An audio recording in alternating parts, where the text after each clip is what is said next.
in many ways, the iPhone 15 Pro has fallen way behind where the S24 Ultra is, and I want to go into those details with you now. I've been using the S24 Ultra for the last 2 weeks, and in this video we're going to be comparing where the S24 Ultra is ahead of the iPhone 15 Pro. I am an Apple fan, so it's only right that we start with Apple and talk about some of the things that I still think Apple are comfortably better at.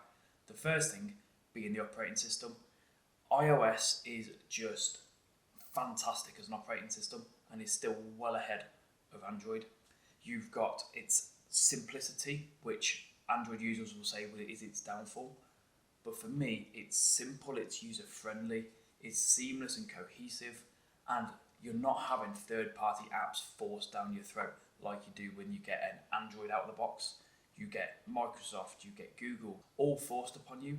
Apple's ecosystem is both the best thing about Apple and the worst thing about Apple. Having used the S24 Ultra, if it wasn't for Apple's ecosystem, if it wasn't for the massive garden walls that they put around you so that you can't escape, I think I'd have already transitioned. But when it comes to the cohesiveness of working on my iPhone, working on my MacBook Pro, then going to my iPad Pro, transition from one device to the other, there's no getting away from it. When you're in the Apple ecosystem, when you're fully embedded in all Apple products, it's really difficult to get yourself out of it. You can get a fantastic device like the S24 Ultra come along. You can love it. But when you're in that Apple ecosystem and all of the benefits and all of the advantages that brings with it, it makes you question if you'll ever get out of the Apple ecosystem. I'm not saying I want to. I'm not saying I'm ever going to.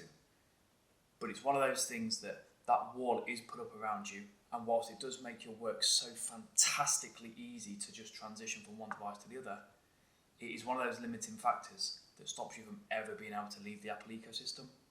So it's both a positive and one of the negatives of Apple. As an Apple fan, this bit's really hard to say, because those two things, the Apple ecosystem and iOS, are the only two things that make the iPhone 15 Pro better than the S24 Ultra.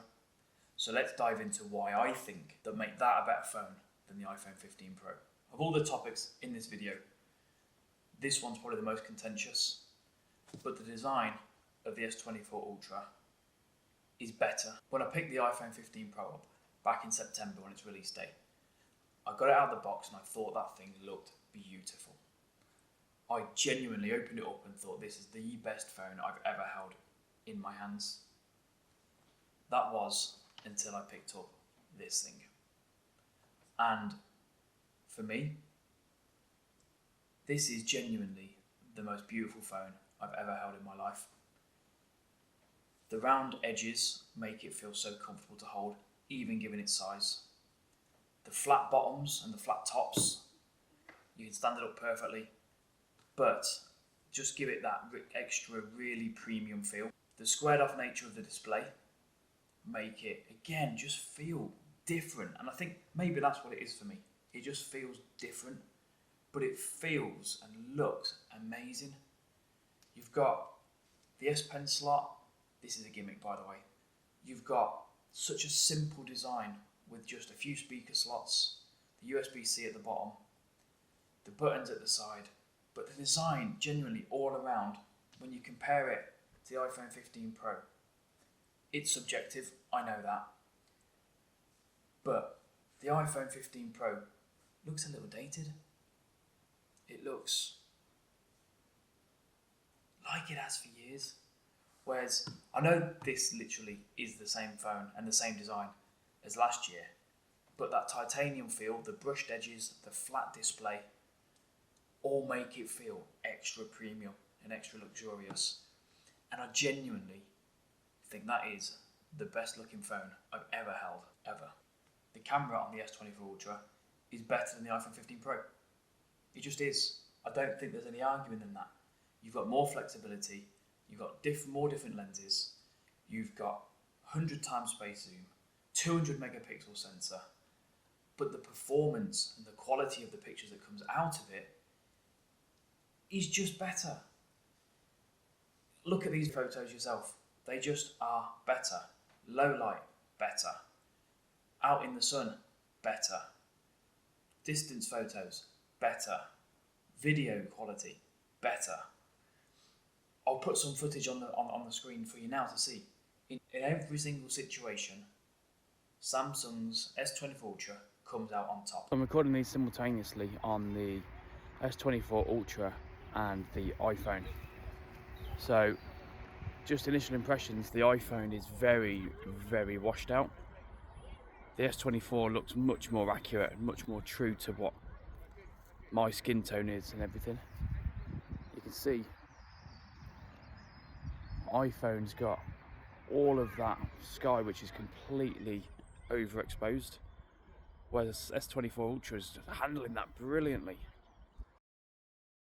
It would be too easy just to say the S24 Ultra's display is better than the iPhone 15 Pro, because in every single aspect it's better.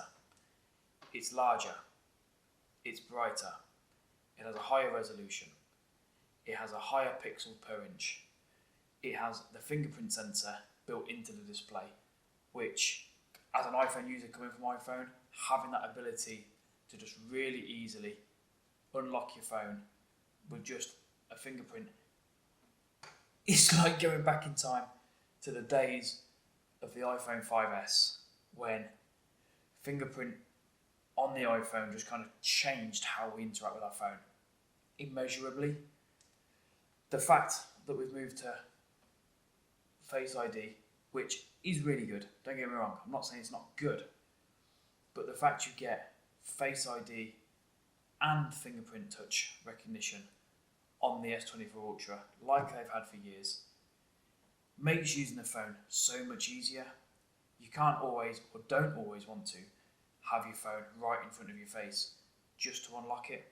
So having that fingerprint sensor just to get into your phone that easily is something that, in my opinion, Apple should be doing, because it is such a useful thing to have on your phone. Having used both of these phones now for over 2 weeks, it's been quite amazing to see just how much better the S24 Ultra's battery is compared to the iPhone 15 Pro. I've got to the end of the day of using both. The iPhone's been on about 25%. The S24 Ultra has been on about 40 to 45%. Now, yes, my iPhone's about 5 months older than the S24 Ultra, but that wouldn't be enough to have such a massive difference. How many times have you been scrambling for the cable to charge your iPhone 15 Pro at the end of the day because the battery's just dwindled? The thing that I've found, having used both of these phones for the last 2 weeks, is the S24 Ultra's battery is brilliant. Samsung's big show-stopping announcement during the S24 unveiling was Galaxy AI. Yes, Galaxy AI is good.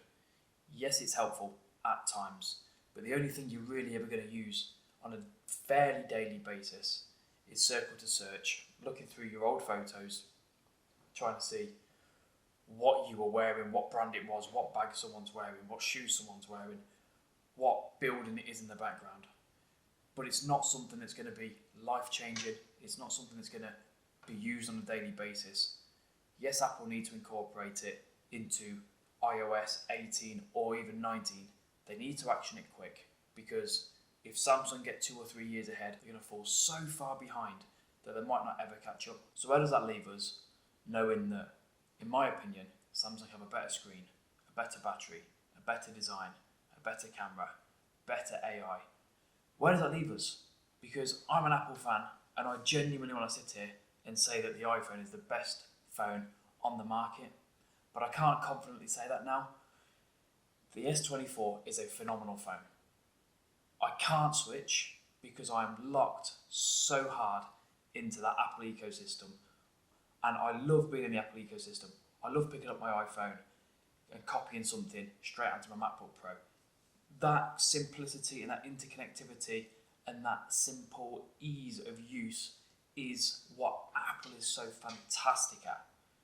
I won't be changing, but this thing really, really makes me upset and frustrated that Apple only ever give us iterative, minor updates. I want to see something bigger from Apple. I want to see something revolutionary from Apple. I want to see them give us some of the things that Android users take for granted. Speak soon. Out.